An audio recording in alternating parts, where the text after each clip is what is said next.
Senhores telespectadores, estou a falar-lhes em frente de Lisboa. A grande cidade que se vê ao fundo é Lisboa, a Lisboa das Sete Colinas. Daqui lá é relativamente longe, são cerca de 20 quilómetros. 20 quilómetros, sempre aqui através do Mar da Palha. Este parte do Tejo chama-se desde há muito tempo Mar da Palha. Lisboa, como sabem, fica na margem norte. Porquê? Por uma razão muito simples.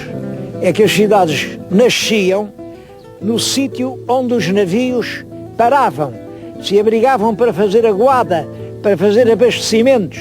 E essas escalas dos navios juntavam os mercadores, juntavam os traficantes, os negociantes, e surgia primeiro uma aldeia de casebres, de pescadores, depois de gente, e surgia a cidade.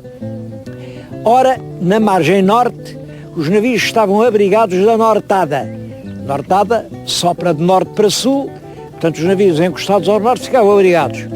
E na margem sul ficavam expostos à nortada. Isso explica que aquela cidade, como todas as outras na costa portuguesa, ficam do lado norte dos cursos d'água. Esta margem, estou a falar, isto aqui não é outra banda, porque o lisboeta habituou-se a chamar outra banda só à parte mais próxima. Outra banda é Cacilhas e Almada. Ficam realmente mesmo em frente de Lisboa. Atravessa-se ali, o rio ali tem pouca largura. Aqui havia um grande mar interior. Este aqui era o grande estuário do Tejo.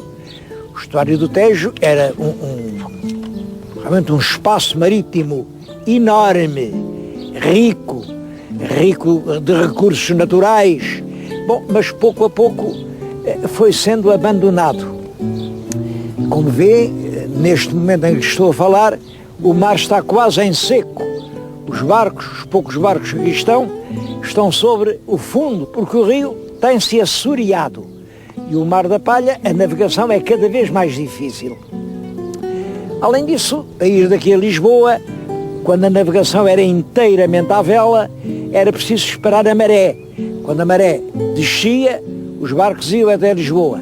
Depois tinham que esperar pela enchente. Os barcos eram todos barcos de caixa aberta. Bom, havia milhares de barcos. Uma das riquezas deste mar interior era a sua navegação, porque isto era constantemente sulcado por barcos, uns carregados de sal, outros carregados de cortiça, outros olhem aqui perto, junto do sítio onde eu estou, aqui. Havia grandes viveiros de ostras. E a ostra comia-se muito em Lisboa. Bom, depois surge a fase industrial, aparecem as grandes fábricas a deitar para o rio ácidos, venenos. É claro, as ostras morreram e hoje nem uma ostra. Tudo tem o seu preço e o progresso é das coisas que se fazem pagar mais caras. Ficamos sem ostras. Toda a região carece um pouco de um certo esquecimento de Lisboa. Há aqui muito para ver. Dizem, mas é longe ir agora até lá. Bom, realmente agora pode ser uma hora de caminho, se tanto, meia hora. Eu ponho-me aqui em meia hora. E os portugueses vão às Maldivas, vão ao Varadero, em Cuba, vão ao Brasil, vão ao Japão, que são um bocadinho mais longe. E isto tem belezas naturais, tem belezas monumentais, tem até comida. Eu vou-lhes falar meia dúzia de coisas da margem sul e vão ver que vale a pena vir aqui. Vamos começar pela moita.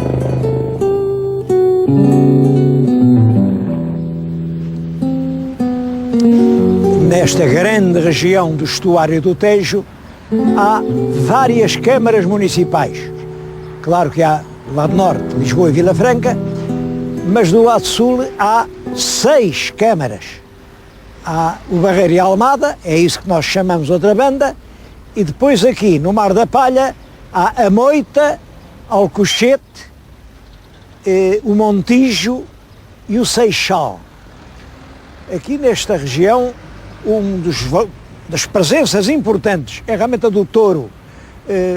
Estou a falar junto na Moita, aqui na praceta do touro, é um touro bravo, como veem está a cometer, e são famosos os grupos de forcados, quer aqui os da Moita. Aqui na Moita há dois grupos célebres, os amadores da Moita e o aposento da Moita, mas também há grupos igualmente célebres no Montijo, em Alcochete. Aqui os touros são uma religião. Aqui na Moita há largadas de touros em maio e em setembro. Largam os animais, as ruas são vedadas com trincheiras e não há propriamente toureiros, não há nem cavaleiros, nem farpas, nem sangue. São os curiosos, valentes, que vêm ao caminho e atiram-se ao touro, tentando agarrá-lo. É claro que todos os anos há vítimas, às vezes morrem um por outro, mas desde há séculos que aqui se pega ao touro, que se discute quem tem mais força, se a besta, se o homem. Bom, claro, umas vezes é um, outras vezes são outros. É uma das curiosidades que vale a pena, na altura das festas, fazer atravessar o Tejo para vir ver. Essas festas de setembro aqui na Moita podem crer que valem realmente a pena.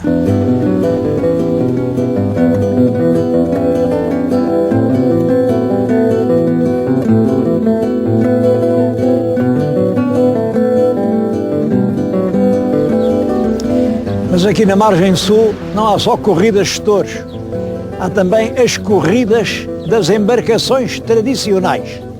Eu agora vim aqui à Baía do Seixal, vem uma data de barcos embandeirados. Estão embandeirados porque logo que a maré suba um bocadinho e haja água, os barcos vão fazer aqui não é propriamente uma regata, porque isto não tem uma competição, mas vão todos navegar aqui no estuário do Tejo. É um bom sítio para ver os vários tipos de embarcação que ainda hoje se usam. Os que são mais próximos de nós, estes três mais pequenos, são os catraios. É engraçada a palavra catraia, em português tem muitos sentidos, mas lá na minha beira a catraia é uma pequena fazenda, uma pequena terra. Aqui o catraio é um pequeno barco. Depois dos catraios está a canoa. As canoas ainda estão aqui, ainda se fazem, fabricam e navegam, claro, já só com efeitos turísticos. A seguir aquele navio amarelo, que está todo embandeirado, tem argolas no mastro, aquilo já é um bote. O bote transportava muitas mercadorias e o último, grande, é uma fragata, uma das últimas fragatas que ainda navegam no Tejo. Todos estes navios, durante séculos, deram vida ao rio. Hoje são uma relíquia, mas uma relíquia que ainda tem quem os estime e os conserve.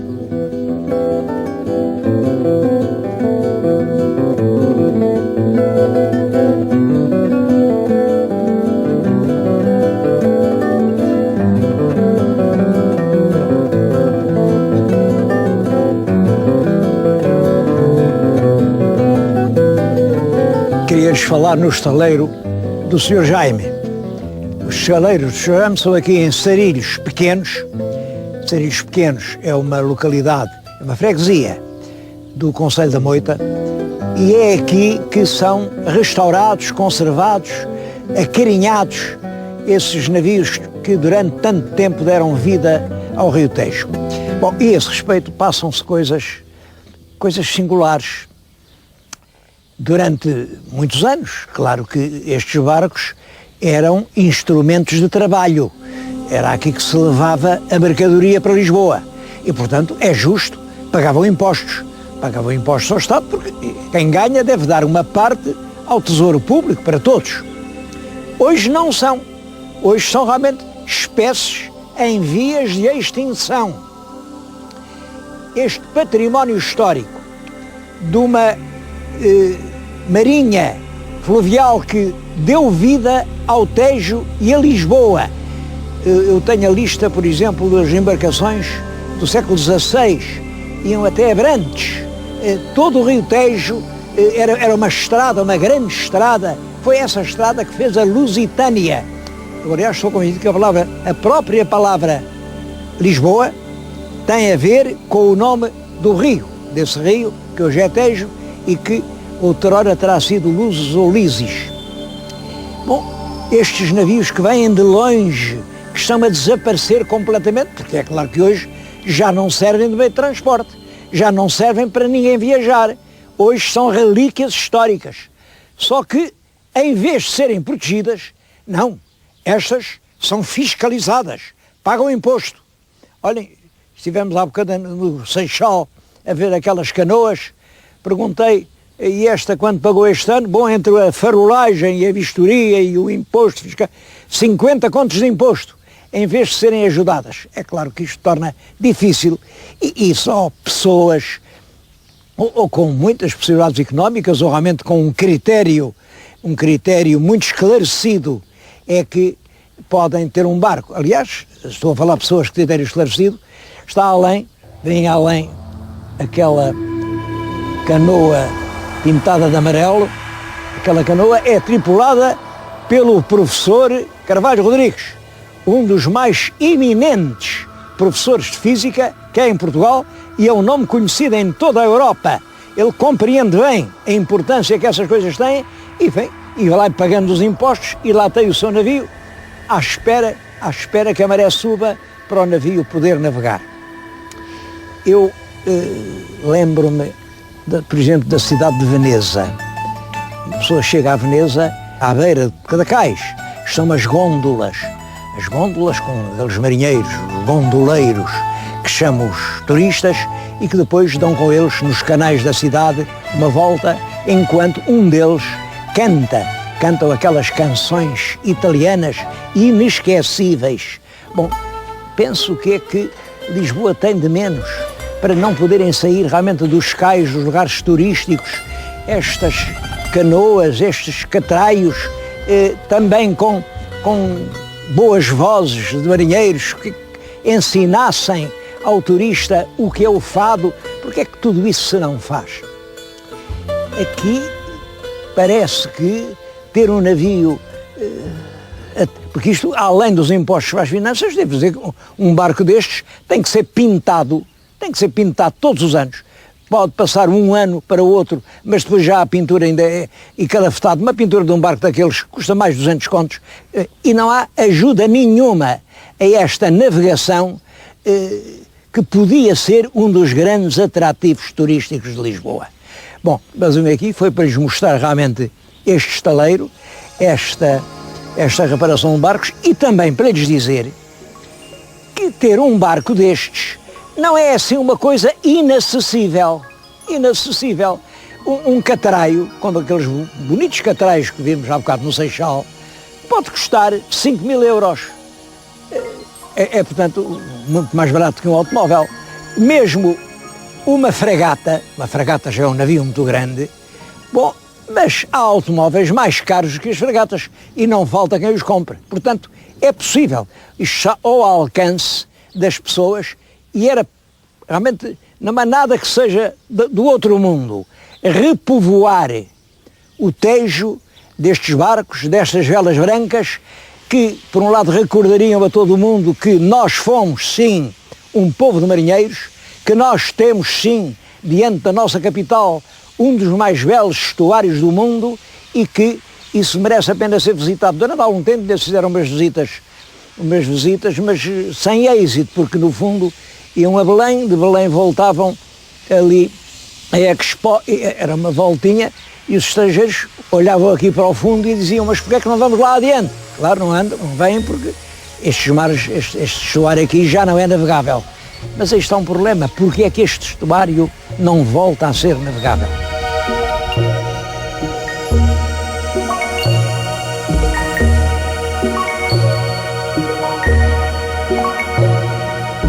O estaleiro fica na freguesia de Sarilhos Pequenos. Agora estão a ver na nossa frente Sarilhos Grandes.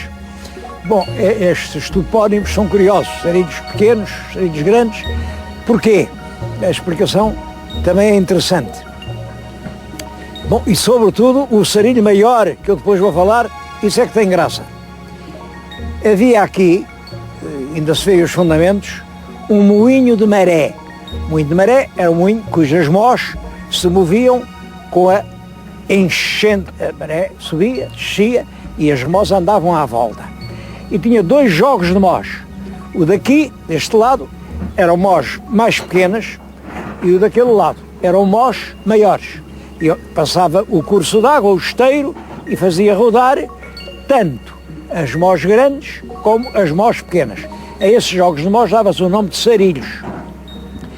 Junto do Moinho de Maré começaram a surgir, pouco a pouco, casas, cabanas de palha e de madeira e pouco mais que de lama, de pescadores. É claro, uns dali, outros daqui. E o esteiro realmente separava-as.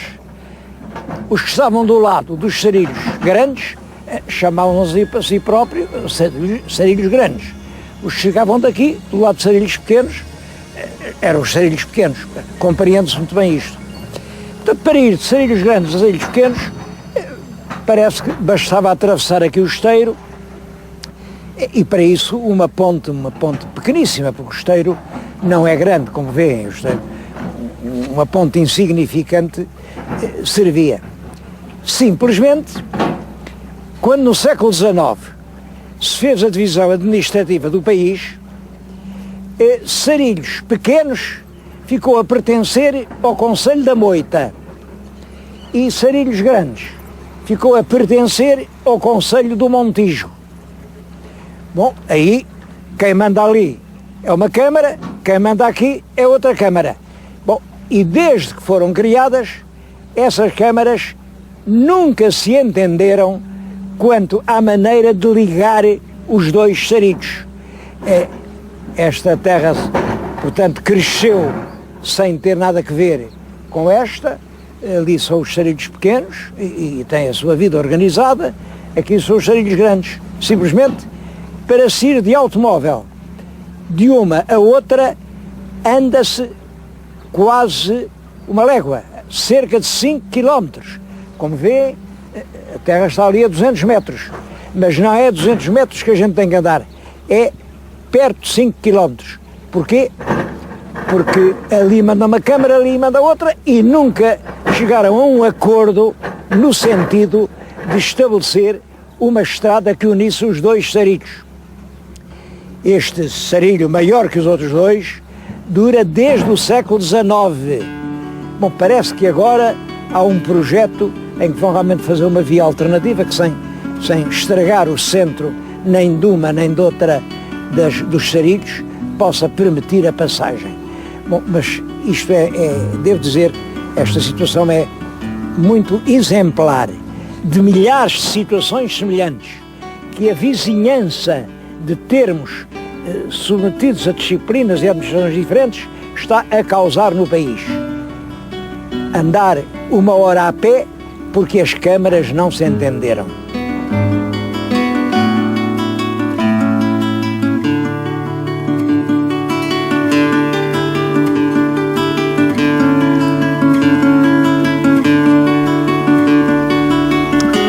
Bem, mas eu não vim à margem sul para falar na utilidade de uma reforma administrativa.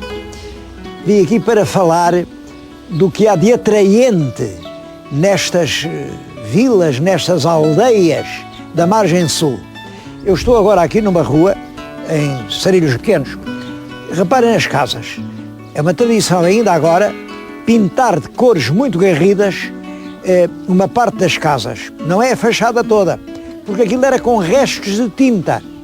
Isto era, muita gente aqui vivia do mar, de transportar as mercadorias, o sal, a cortiça, a palha para, em Lisboa, para as cavalariças, para os leitos, para tudo.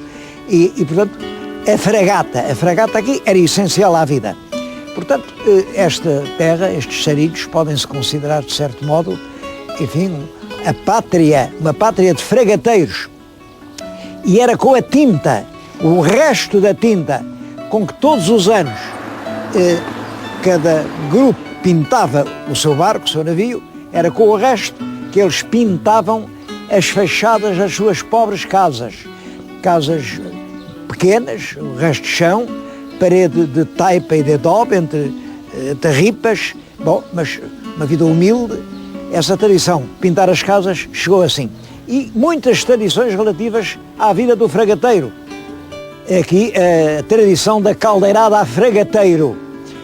A caldeirada a fragateiro tem realmente certos segredos, certos, que não é como qualquer caldeirada. E aqui é um dos pratos característicos. Há aqui um restaurante que serve uma caldeirada excelente. Também as enguias. Aqui as enguias são neste grande sapau que é a região, são também um prato muito apreciado, quer dizer, os petiscos tradicionais da borda d'água, da ribeira do Tejo, é aqui que ainda hoje se podem encontrar.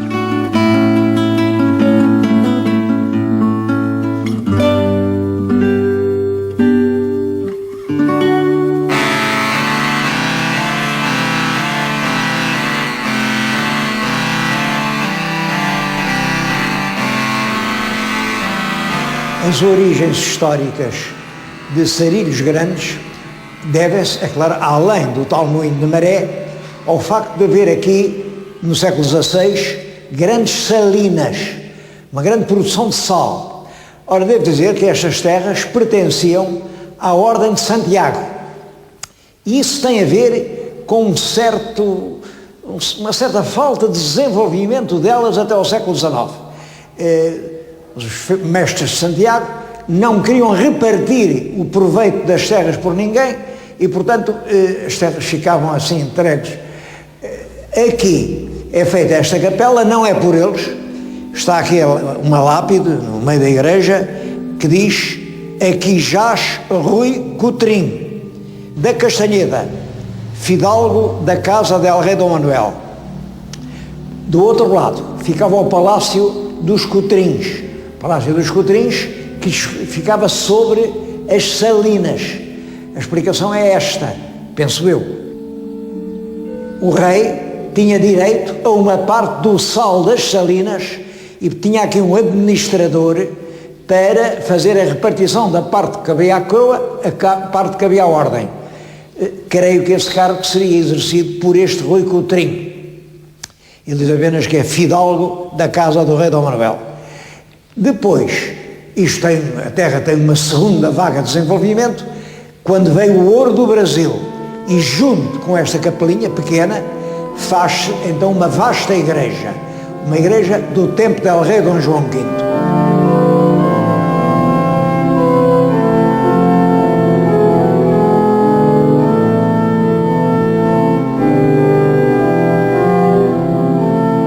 É claro, o século XVIII é outro período de fartura, de fortuna.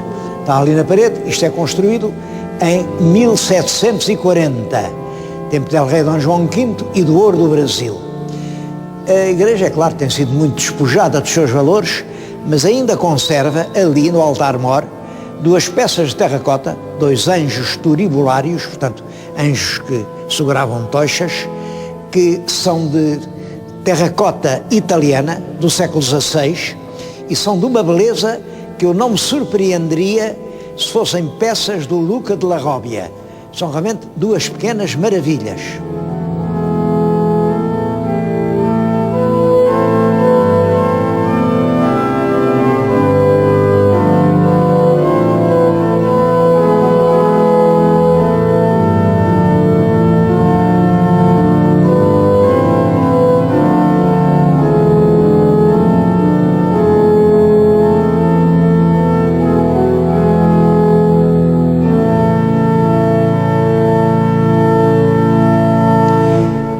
Portanto, na história da margem sul, 2 etapas. A grandeza manuelina, os fumos da Índia, a grandeza de Dom João V, dinheiros do Brasil, e o futuro. O futuro chama-se turismo. Estão em projeto aqui, eu gostei muito de ver, empreendimentos turísticos que conseguem não estragar minimamente a paisagem. Aqui a moldura vegetal é constituída por um grande montado, um montado com milhares de sobreiros. Pois bem, conseguiram aqui implantar um conjunto urbanístico que tem 130 moradias, mais um hotel de 4 estrelas, um hotel de 100 camas, com picadeiro, sem sacrificar um único sobreiro. Isto é que eu chamo realmente ecologia. Não é proteger bichos que não há. É fazer a natureza mais bela do que ela era, mais rica e, sobretudo, pô-la ao nosso serviço.